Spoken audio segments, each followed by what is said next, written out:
Disclaimer. This video is for entertainment purposes only. Do not attempt this at home.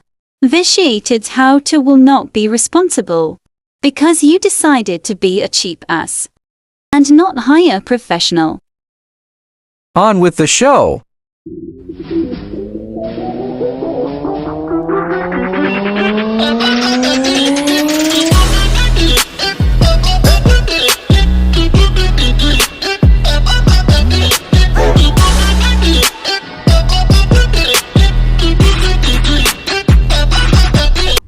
If you've been watching some of my videos about Apollo and about some of the other dogs, then you know most of the dogs that I get are rescues. Falcor and Abby were the only two dogs out of 30 or 35 that were not rescues. They were actually intentionally bought.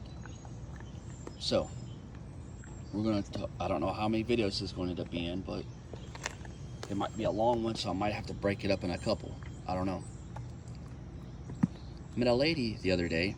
She's probably in her late 50s, early 60s. She had a Schnauzer. Fucking idiots. Took the Schnauzer to a ice cream parlor.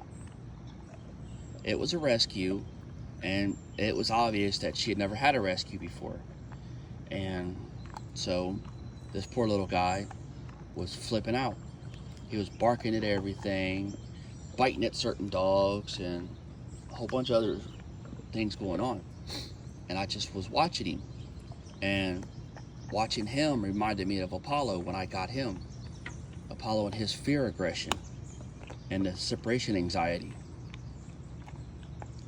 That Schnauzer came from, I think she said North Carolina is where they live.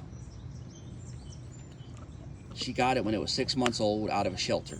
So that right there, if anybody has ever been in foster care, you understand what that poor dog went through.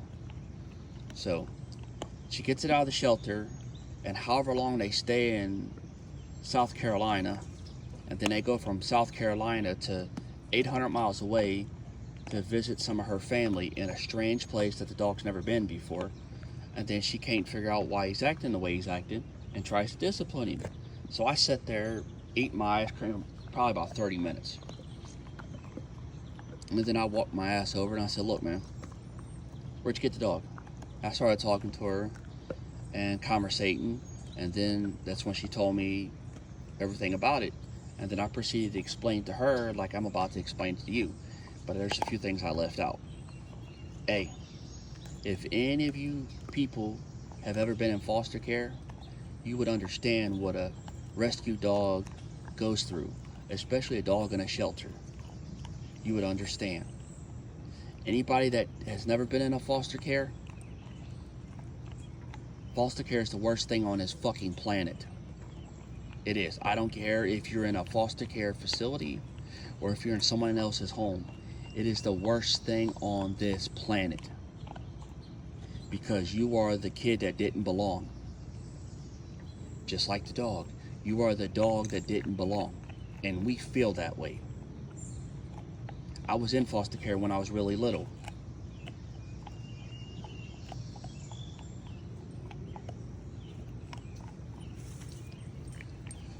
And as I get older, I remember it. And that's why I've gravitated to the rescue dogs, I guess, because of what I went through as a kid. So I can relate to the fear, the abuse, the anxiety, separation, I guess the post-traumatic stress from being ripped from a place that's the only place you've ever known. And I mean, I've had to deal with it with these two, with Apollo and Shelby coming up here. And at first it didn't dawn on me because I figured they would be okay with it. But when we got to the place we're in now and the way they started acting, they didn't act that way at home. So I put two and two together really quick because Shelby spent a year in a no-kill shelter. A year. Can you imagine being a year in an 8x10 cell alone I mean, I'm one for not really caring for people, but she really loves people. They found her on the in West Palm Beach on the road. Luckily, a no-kill shelter found her. One of their people picked her up, because if it had been anybody else in West Palm Beach, they'd have killed her. She wouldn't have got a chance to be adopted. They would have killed her because the way she is. She's aggressive to a point. I mean, she's not really, she likes to play, but she's kind of aggressive because she wants to be the alpha, because she was a puppy mill dog. So she spent most of her time in a damn kennel anyway. That's why she's afraid of storms, because southeast storms in Florida are nuts. I mean, they come and go so fast, they blow your mind.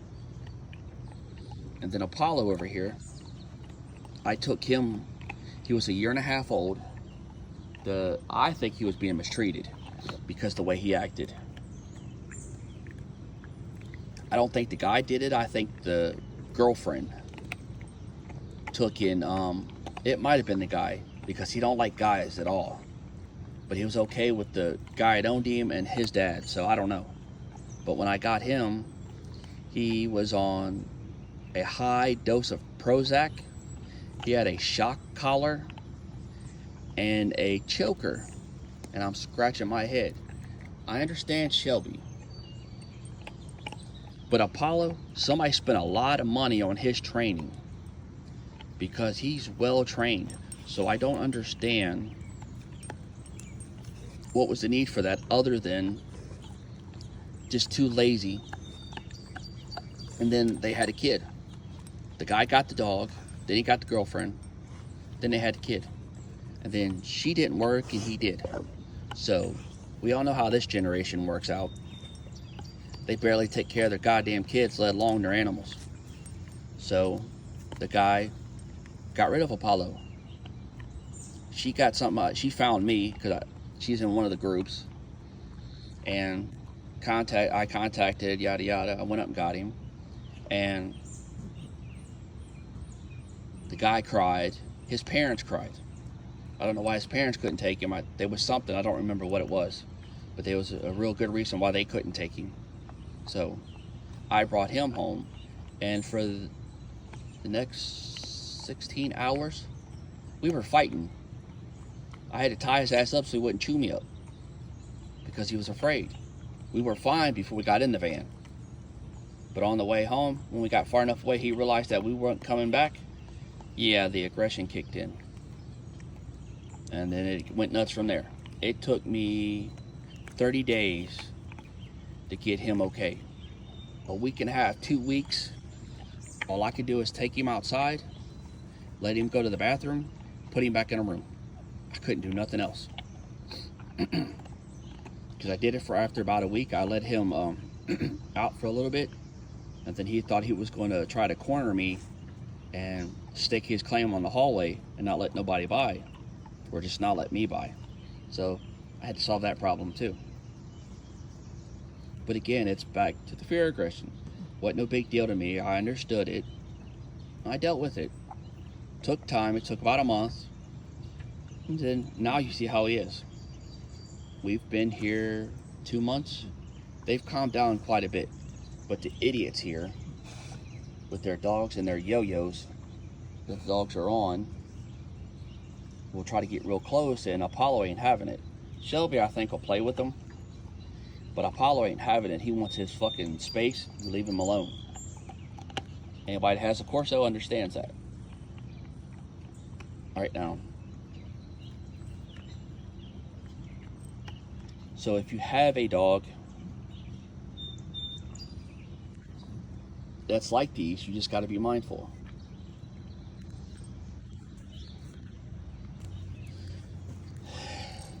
This is going to be the beginning or the end. I'm not for sure. Anyway, to everybody out there that wants to rescue a dog, or a cat for that matter, rescue any kind of animal from the shelters. If you've never done it, you better research up on it.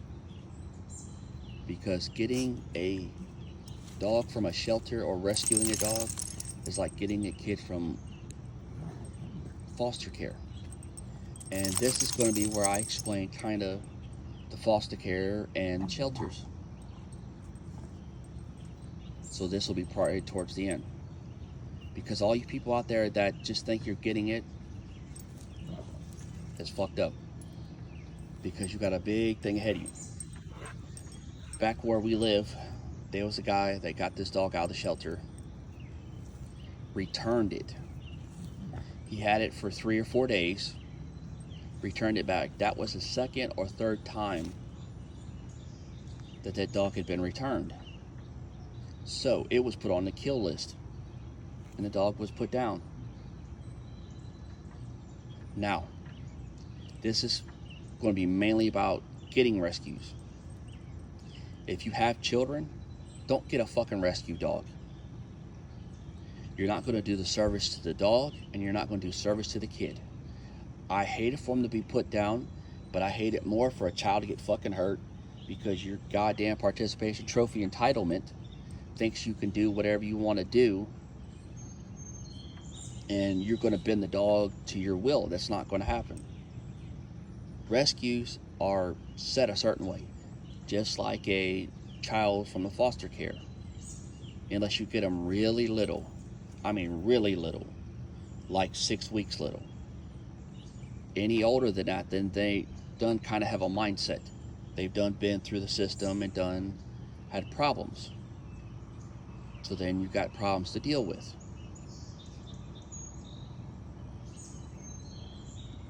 So I'll give you an example of how the foster care system is. When I was a kid, I was in a place called the Allen House. You can look it up.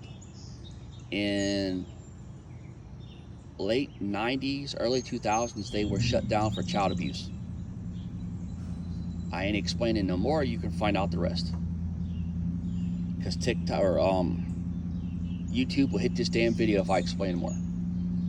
But that place was pretty bad. They would make 10 or 15 kids take a bath in the same water. And then the food sucked, the people sucked. So it was horrible. Now, me telling you that story, it's a lot worse than what it sounds. Believe me, it's a lot worse. But because of YouTube and TikTok, I can't explain it. But you can look up the place and you will understand. Now you would say, oh, poor guy, you had a rough life. Yeah, okay, yeah. Now, magnify that on a dog. Because on humans, there's limits that people can't do, and they're worried about going to jail, but they can do it secretly. A dog, they can do it publicly. So, when you take a dog and you publicly humiliate it, when there's other people around or other animals around, and abuse it and do whatever you're going to do to it, and then you stick it in a shelter because you no longer want it. And then it spends a really long time there. Shush. Shush. Shush. See, now that's progress. And then it spends 6 months to a year there if it's a no-kill. If it's not, then this phone, for some reason, it just stopped recording. I don't know what the world's going on. But anyway, so there's that. If you have any other kind of animals, I don't care what they are, be mindful about the dog you're getting. He's a guardian. He's a Cane Corso, or actual name is Cane Corso, but most people know it as Cane Corso. So there's all that. She's a Dogo Argentina. Most people know it as Dogo. She is a hunting dog. Prey driven like crazy. He's a guardian. So you have to understand that. I'll give you kind of an example. There was a young black woman. Some guy thought he was going to make a TikTok video out of it. There was a young black woman. She was probably 21, 22, maybe 23. A beautiful Cane Corso. She didn't have a leash on. She was walking. He was well trained. Well trained. Walking right next to her. She was minding her own business. She was doing her workout. He was doing his. This guy of some sort is videoing, talking about how he's going to try to pick her up. And he starts flirting with her, and the lady was nice. I mean, she was really polite to him. She was like, yes, no, thank you, I'm sorry, I gotta go. And she was just trying to be nice to the man. And he just wasn't having it. So he kind of backed off and went back a little bit more. And she said, hold up, you need to give me the space.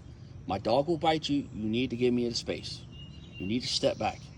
And he said, oh, the dog ain't gonna do this, the dog ain't gonna do that, this ain't gonna do that, and this ain't gonna do that. And the more she backed away, the more he went to her.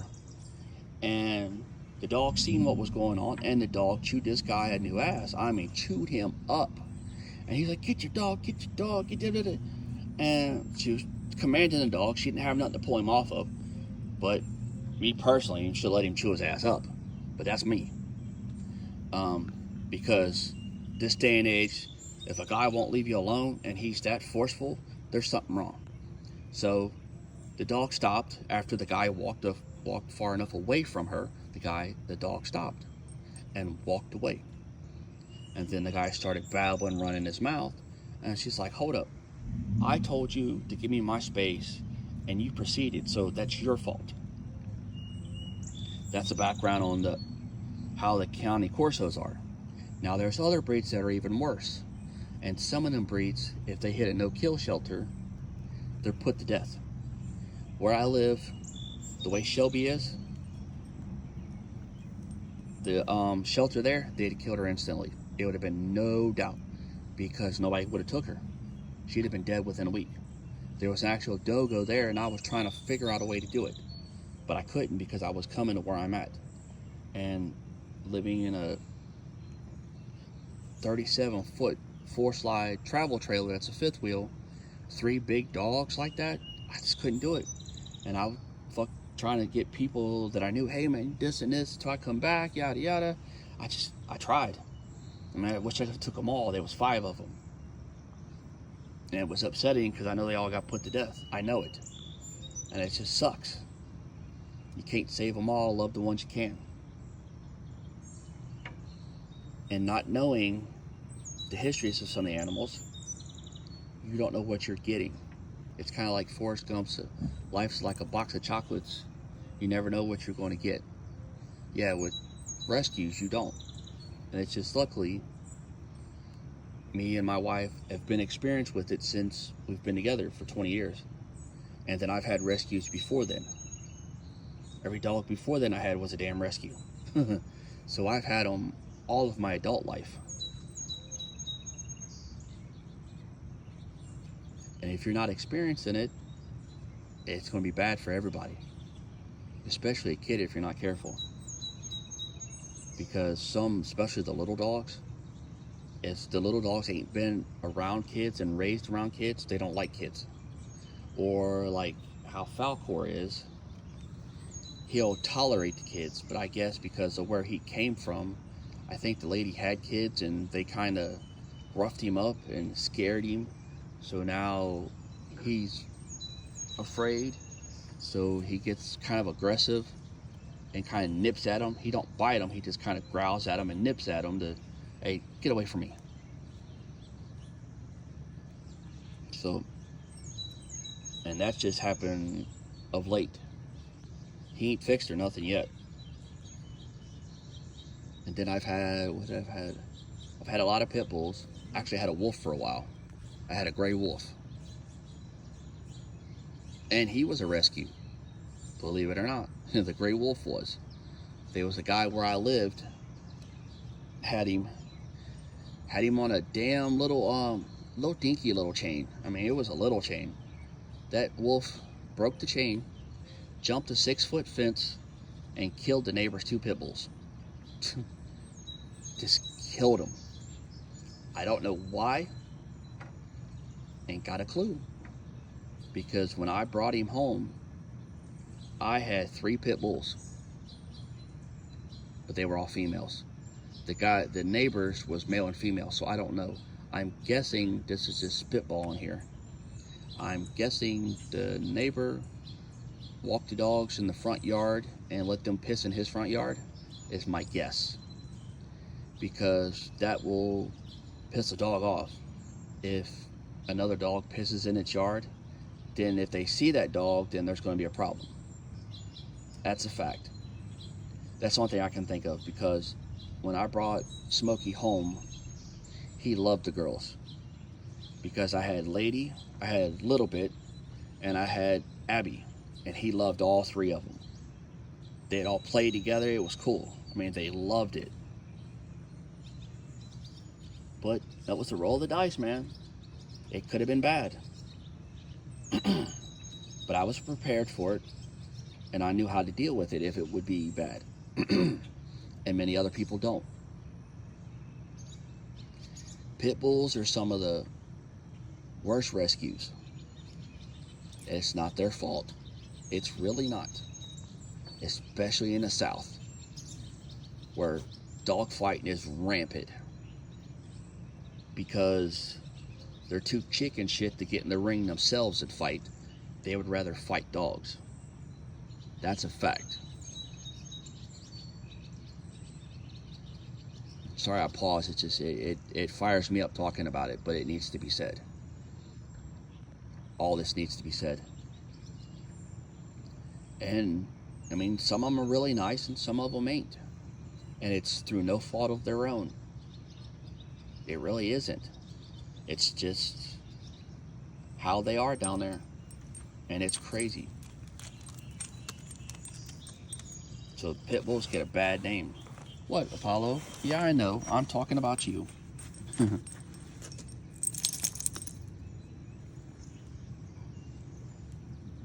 So a lot of what you see in the shelters are pit bulls.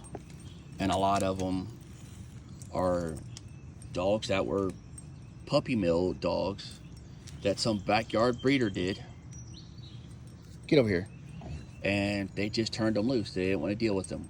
Or it was their puppy that just wasn't sellable, or whatever the issue is. Come here. Because I had, what was it? 4 dogs. Let's see, it was Rocky, Bull. It was 4 dogs I got that my wife's brother picked up.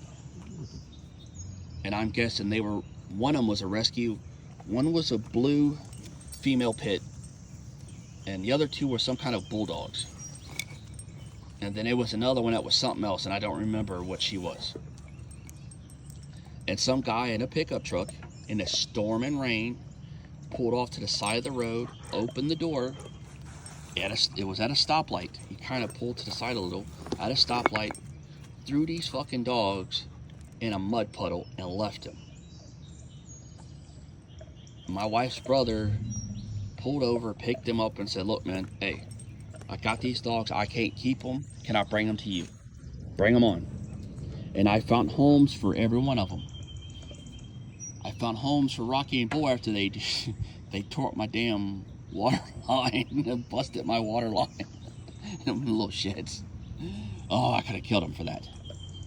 But I would sit on the side of the road. Every day I did it for 3 weeks. I would go up and sit all day or walk around or whatever I was doing up on either on a corner or wherever, to try to make sure that I could get rid of them. And I got rid of 2 of them, and trying to find homes for Rocky and Bull, because they wasn't the best looking dogs in the world. People really didn't want them. So it took almost a year to find them homes. The last one, because I was doing a job, I was working for an electrical company that came up from Florida, and where I was remodeling a house, one of the guys there was helping remodel, and I said, look man, I got this dog, yada yada. We're going back and forth, and he's like, yeah, I'll take him. I was like, this is what he is now. And I explained to him the situation. Yeah, I ain't got no kids, it's cool, whatever. So everything was fine. So it was pretty cool. But not everyone has a happy ending.